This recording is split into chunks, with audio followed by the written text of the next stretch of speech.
പരിശുദ്ധ പരമദിവ്യകാരുണ്യത്തിന് എന്നേരവും ആരാധനയും സ്തുതിയും പുകഴ്ചയും ഉണ്ടായിരിക്കട്ടെ. പരിശുദ്ധ പരമദിവ്യകാരുണ്യത്തിന് എന്നേരവും ആരാധനയും സ്തുതിയും പുകഴ്ചയും ഉണ്ടായിരിക്കട്ടെ. പരിശുദ്ധ പരമദിവ്യകാരുണ്യത്തിന് എന്നേരവും ആരാധനയും സ്തുതിയും പുകഴ്ചയും ഉണ്ടായിരിക്കട്ടെ.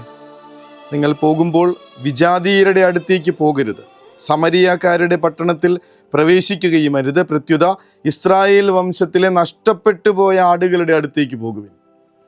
വളരെ പേഴ്സണലൈസ്ഡ് ആക്കാൻ പറയുന്നുണ്ട് കർത്താവ്.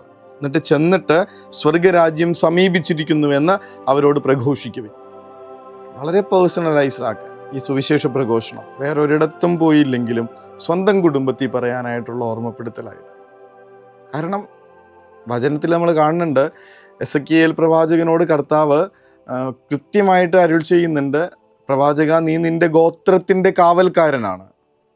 അവരിൽ ഒരുവൻ തെറ്റ് ചെയ്യുകയും അവൻ ആ തെറ്റിൽ തന്നെ മരിക്കുകയും ചെയ്താൽ അവൻ്റെ തെറ്റിന് നിന്നോട് ഞാൻ കണക്ക് ചോദിക്കും, അവൻ്റെ ജീവന് നിന്നോട് ഞാൻ കണക്ക് ചോദിക്കും.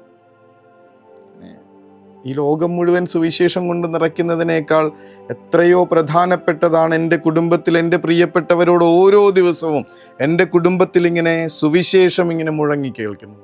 എൻ്റെ പ്രിയപ്പെട്ടവരോട് ഞാൻ സുവിശേഷം പറയേണ്ടത്, എൻ്റെ കുടുംബത്തിൽ ഓരോ ദിവസവും എൻ്റെ ദൈവത്തെക്കുറിച്ച് ഞാൻ പറയുന്ന കാര്യങ്ങൾ മുഴങ്ങി കേൾക്കേണ്ടത് വളരെ പ്രധാനപ്പെട്ടതാണ്. നവസുവിശേഷവൽക്കരണം എന്ന് പറയുന്ന ഒരു ടേം ഉപയോഗിച്ചായിരുന്നു ബെനഡിക്റ്റ് 16 പാപ്പ. നവസുവിശേഷവൽക്കരണം. നിങ്ങൾ ലോകത്തിൻ്റെ അതിർത്തികളൊക്കെയും എനിക്ക് സാക്ഷികളായി പോകണമെന്ന് പറഞ്ഞ കർത്താവിൻ്റെ അതേ മനസ്സോടുകൂടെ അദ്ദേഹം പറയുന്നുണ്ട്, നിങ്ങൾ കുടുംബത്തിൻ്റെ ഉള്ളിലും കൂടെ ഈ ഒരു സുവിശേഷം പ്രഘോഷിക്കാൻ മറന്നു പോകരുത്.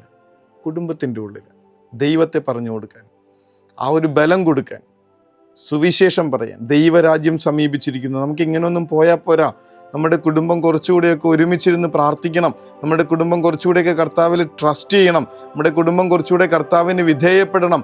ഈശോയ്ക്ക് ഇഷ്ടമില്ലാത്ത ചില കാര്യങ്ങൾ നമ്മുടെ കുടുംബത്തിൽ നിന്ന് ഒഴിവാക്കണം. ഇതൊക്കെ പറഞ്ഞു കൊടുക്കേണ്ടത് കുടുംബത്തിലല്ലാതെ പരസ്പരമല്ലാതെ വേറെ ആരാ? ഇസ്രായേൽ ഗോത്രത്തിലെ നഷ്ടപ്പെട്ട ആടുകളോട് നിങ്ങൾ സുവിശേഷം പ്രസംഗിക്കാനാണ് പറയണേ. പത്രോസ്ലീഹയോട് കർത്താവ് പറയുന്നുണ്ടല്ലോ കൃത്യമായിട്ട്.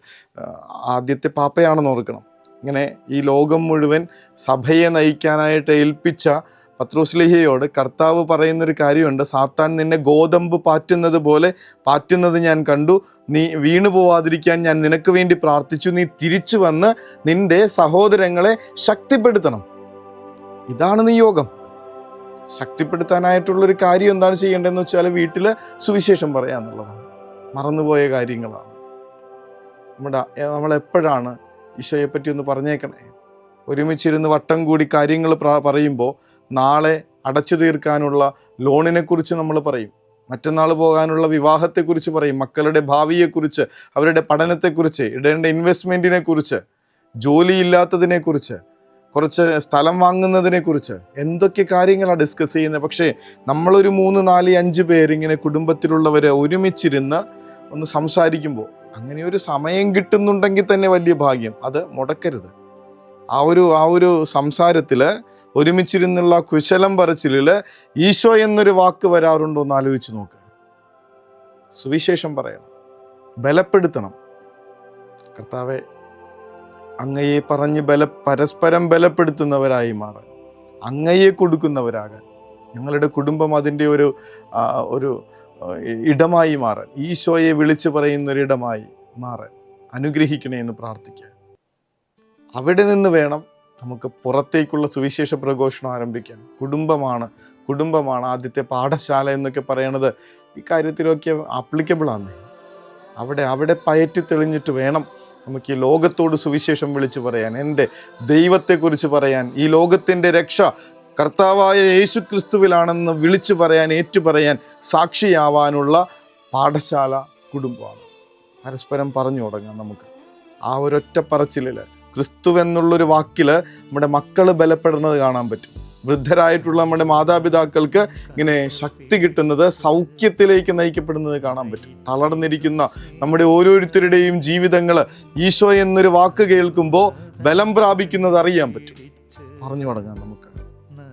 ഈശോ എന്നുള്ള നാമമേറ്റു പറയാൻ, എൻ്റെ കുടുംബത്തിൽ ഇങ്ങനെ മുഴങ്ങി കേൾക്കാനായിട്ടുള്ള അഭിഷേകത്തിന് വേണ്ടി അപേക്ഷിച്ചുകൊണ്ട് അതിനുള്ള അനുഗ്രഹത്തിന് വേണ്ടി പ്രാർത്ഥിച്ച് കർത്താവിൻ്റെ അനുഗ്രഹത്തിനായി ആശീർവാദത്തിനായി നമ്മെ തന്നെ ഒരുക്കാം. ദിവ്യകാരുണ്യ സ്നേഹമേ, പരിശുദ്ധ സ്നേഹമേ, പരിശുദ്ധ പരമദിവ്യകാരുണ്യമേ, അനന്ത സ്നേഹമേ, പരിശുദ്ധ പരമദിവ്യകാരുണ്യമേ, അനന്ത സ്നേഹമേ.